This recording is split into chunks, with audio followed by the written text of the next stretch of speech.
If you love investing and collecting sports cards like I do, there's a good chance that you'd love to do even more of it, but at some point your budget just won't allow it. Well, what if there's a way to hack our finances and squeeze out an extra $100, $200, or maybe even $500 a month that we're wasting that we can reallocate towards more important things, like rectangles of cardboard and foil with pictures of ripped dudes on it? Well, in this video, I'm tapping into my inner Jew and into my financial coaching background to offer you 41 money-saving hacks so you can afford to invest and collect more sports cards instead of just putting it on your American Distress card or starting a Ponzi scheme. Remember that the more money that is wasted that could be then turned into investing, the more money that money can generate. And so at the end, I'll even break down what $100 extra per month saved can look like if reinvested. With that being said, welcome back. Now let's get to work. First of all, if you are not aware, I am a certified financial coach here in LA, where I help a lot of entertainers get out of debt and just manage their money a lot better so they can start generating wealth. I'm also half Jewish, and it is on my mom's side, so I am pretty much all Jewish, and I hate paying retail. I love saving money like it's an extreme sport. So let's dive in, and the first area to focus on is the 80-20. And if you've never heard of the 80-20 rule, it pretty much means that 80% of results come from 20% of activities. And in this case, 80% of your money is going towards 20% of bills, and for most people, it is housing, food, and transportation. So let's start there. The first tip is to turn any extra rooms into a source of income or save money. So if you have an extra bedroom, rent it out, turn it into an office, turn it into a gym so you can cancel those other memberships. The number two is to move into a smaller apartment, kind of like this thing, or into a smaller house. Since rent and mortgage is such a big expense, if you're able to cut that down by 10 or 20%, it's going to go a long way. On that same line of thought, consider moving further away from the city.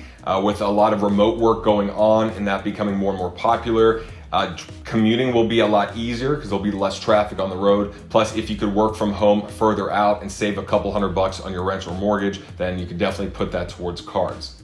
Number four is to get cheaper cable. There's Hulu, there is Sling, there's Fubo. There's all these lower cost cable alternatives for people that don't want to drop $100 a month on 1,000 channels they don't actually watch. Next is to negotiate with your current cable provider. Remember, these companies like Frontier and Spectrum spend millions of dollars on marketing to get new customers, and so they would rather give you a discount for you to stay with them than for you to leave. So if you give them a call and just say you're considering dropping cable altogether, you're going through tough times, what discounts or incentives can they now offer? And if they can give you 10% off, 15% off, then that could be an easy $10 to $20 a month right there. One line to have in your back pocket is something like, what incentives or promotions do you have to attract a loyal customer or to keep a loyal customer? See what kind of response they get and shop around. Number six is to install energy efficient everything, especially heating and cooling. Just like buying underpriced sports cards, it's an investment that will pay off in time. Number eight is to use our home as an entertainment space. With COVID, that's already happening, but if you could have potluck dinners, if you could have game night, if you could turn your home into the place where people can come over and have a good time for very little money, you're gonna save a lot on what you would spend going out and drinking and eating. Number nine, look for furniture and appliances at the Goodwill and other thrift stores. I can't tell you how many deals I have found at the thrift store here in LA. I bought the chairs I'm sitting on, I bought my toaster, I bought like 15 different things for a couple dollars, plus they don't charge tax, which here in California is about 10%. If you're gonna buy new, try stores like Ross and Home Goods first. They offer great deals at a fraction of what you'd pay at Bed Bath & Beyond or at other fancy retailers. Here's a cool one. If you're a big online shopper, sign up on Rakuten or on uPromise, where you can actually become your own affiliate, so you can earn 1 to 10% back on your own purchases from a lot of major retailers.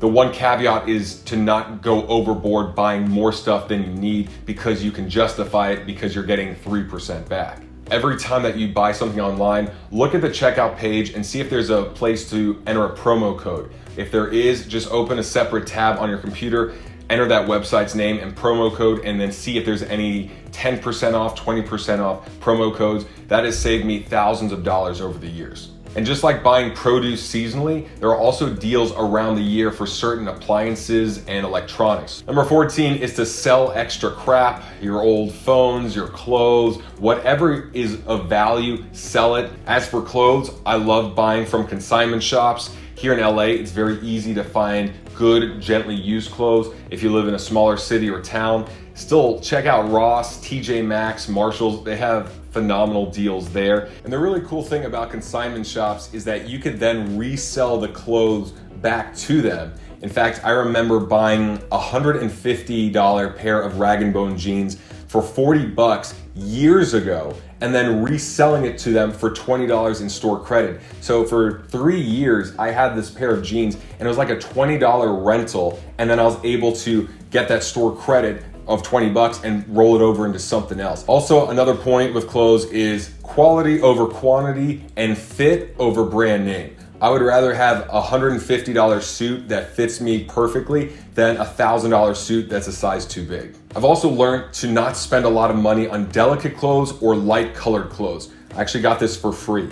And that's because marinara sauce does not discriminate. It'll go on anything, but if it's on a black shirt or on dark jeans, it's a lot easier to get out. If it's on something light, then you pretty much threw away 150 bucks on that nice linen shirt that only looked good for that one day. So let's move on to food. And if you look at your grocery bill, it's usually the same week to week because most of us buy the same thing every week or every month. So you want to look at the biggest ticket items there and think of alternate foods or meals you can have instead. Every day I make my big green smoothie. It's about 60 ounces. It's phenomenal. I love it so much. But I was spending $80 a month on strawberries and blueberries just for that daily smoothie. And then I decided I wanted to go organic, and then my bill shot up to $120 a month, which is literally twice my cell phone bill. So I said, there's no way in hell I'm going to spend $120 a month on berries for one meal that I have per day, one ingredient of one meal per day. So I thought to myself, what is a good cost-efficient alternative for organic blueberries and strawberries? And the answer was bananas. And now I spend about $11 a month on 32 organic bananas. And like that's an extra $110 a month that's going towards sports cards and everything else. Number 19 is to buy generic groceries. The only difference between Bush's baked beans and the grocery store baked beans is the fact that Bush's has spent a lot of money on campaigns, on commercials to tell you that they are better than the store brand. And the best way to determine this is just to buy the store brand and see for yourself. Even if it's just 10 cents, 20 cents, it adds up when you apply it to all the different groceries every single week over a year or two. Also consider applying this to supplements. And personally, I save about $1,000 a year on my supplements from pea protein, spirulina, creatine, fish oil, vitamin D, all the others by buying online through a wholesaler versus buying at Whole Foods and GNC and all these places where there's influencers, there's marketing campaigns that really pump up the prices. That's also why I love Trader Joe's. The store is just packed with their own items that they create and distribute. And how many Trader Joe's commercials have you seen? Because I've never seen any, which tells me that that is less overhead they have, which means the prices can remain low, which saves them money and saves us money as well. I also love buying in bulk from stores like Costco and Sam's Club. If I can get a year's worth of almond butter in one trip, it not only saves me money, but it also saves me time. The big caveat is that you want to only buy products and foods that you know you're going to consume because you already love it, you've had it before, and that the expiration date is far enough out that you're going to be able to easily consume it without forcing it or throwing half of it away. Now, if you enjoy eating organic like I do, one big tip is to buy organic frozen produce, which is a lot cheaper, and they also freeze it when the food is at its freshest. So even though it's not fresh, it's still better than having something that is in your fridge for 4 days and eating it like past its prime. There's also a staggering statistic that said Americans waste 40% of their food every year. And it doesn't matter what diet we're on, it's always a good idea to audit how much food is being wasted and what we can reduce, because every head of lettuce that gets thrown out is another Tom Brady Chrome card that you could have invested in. Now, one of the biggest hidden expenses out there is water. And I'm talking about bottled water because a lot of us buy $2 bottle of water, $2.50, $3 like it's nothing. And because at that moment it isn't much, but on a daily and weekly and monthly and yearly basis, that can be a lot. Because just $2 a day on bottled water is over $700 a year. So if you can afford a really nice filter, go for it. But even just a Brita filter for 30 bucks and then a couple of reusable bottles, it saves the environment and it saves you money.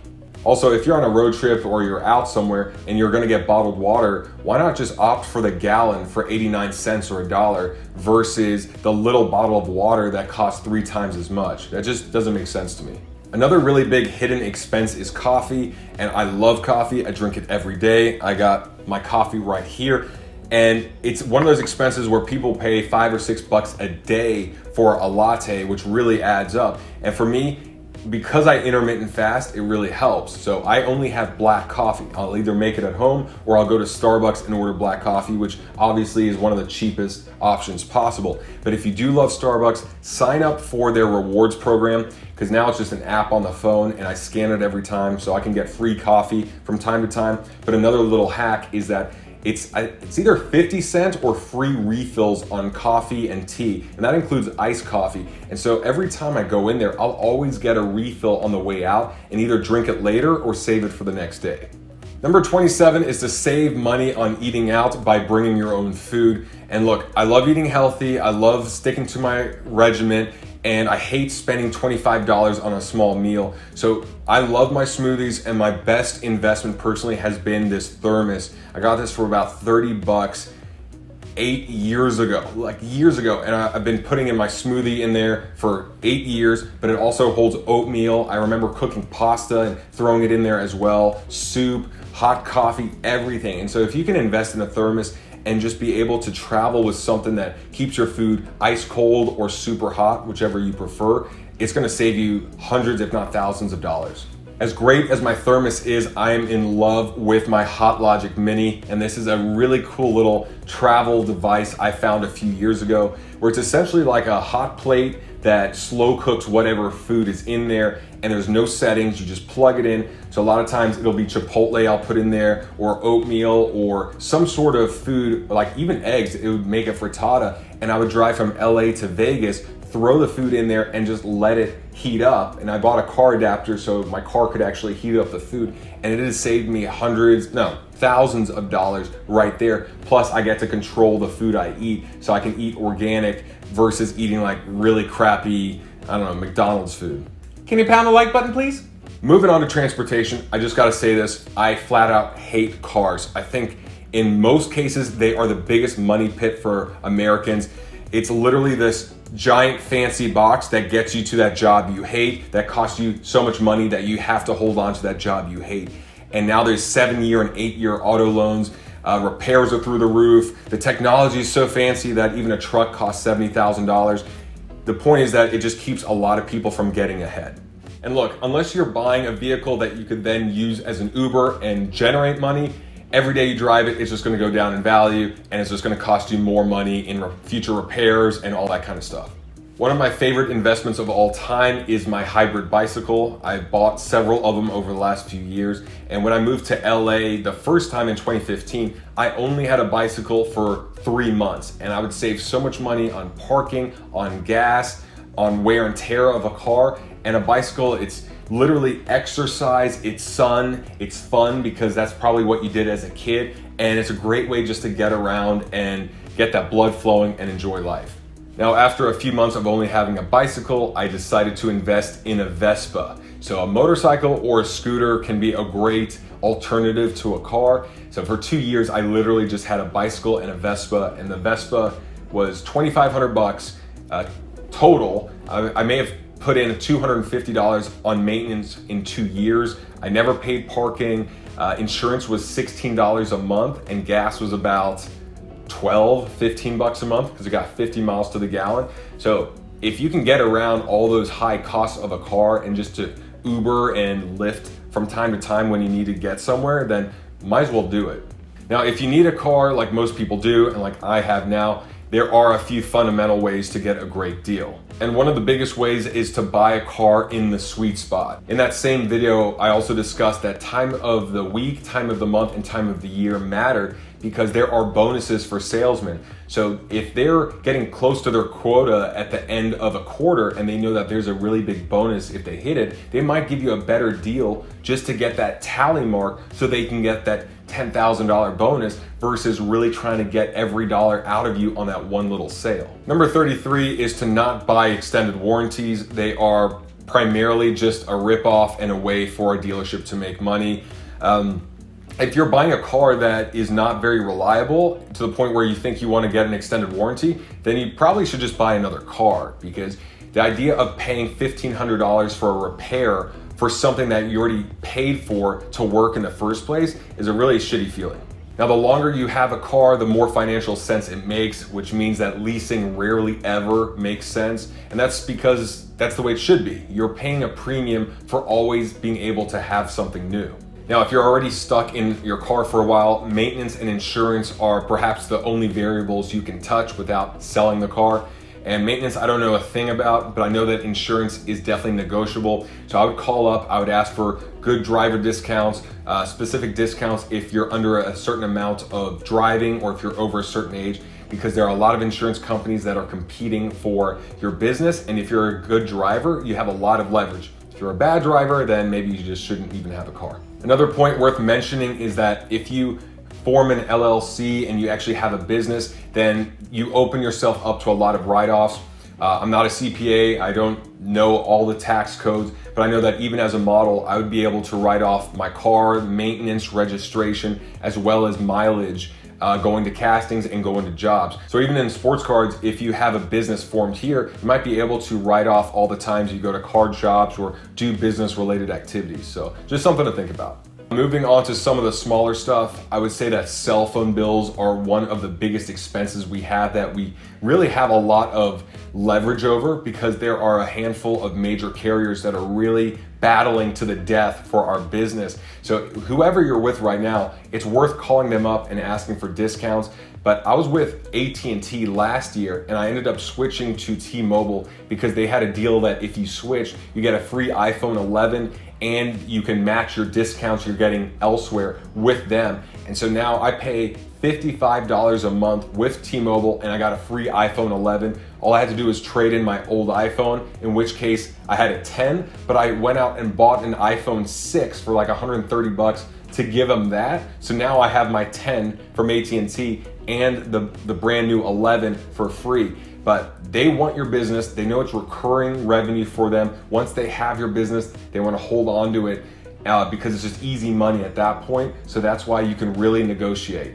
The point is to shop around and always negotiate. Just a 10 or 15% discount per month on your cell phone bill can be $100 or $150 per year going back into sports cards.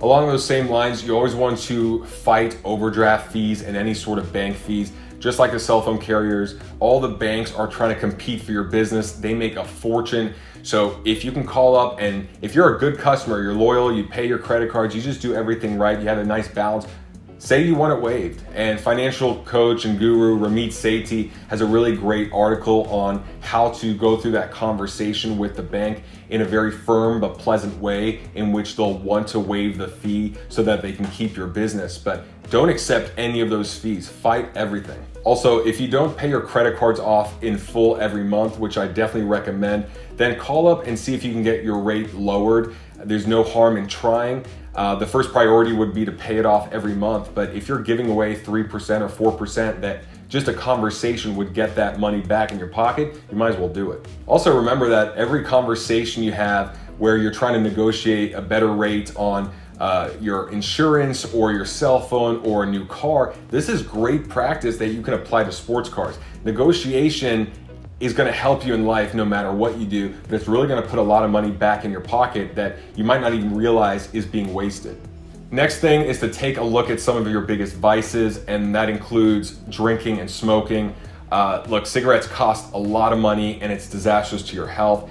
Alcohol, the same thing, and usually when people drink, they make worse decisions, they spend more money, and it's one of those things where, look, I'm not gonna say quit altogether. I'm gonna say really look at the true cost, and if you can reduce it, if you can drink only at home or in social settings where it's affordable, at least that's a step in the right direction. But if you saw my bar tabs that I would have when I lived in Miami, it'd be like in the hundreds of dollars because drinks are $25 each. And when you start drinking, you want to just have fun and buy rounds for friends. And all of a sudden you realize your whole paycheck went to one night. And long term, that's a really bad play. Just remember that there are people that can go out and be sober and have a good time. And that is something that can be learned. It's not easy, but if you can do that, you get the best of both worlds, where now you have that money to put elsewhere, like sports cards, and you can have fun with your friends and your loved ones.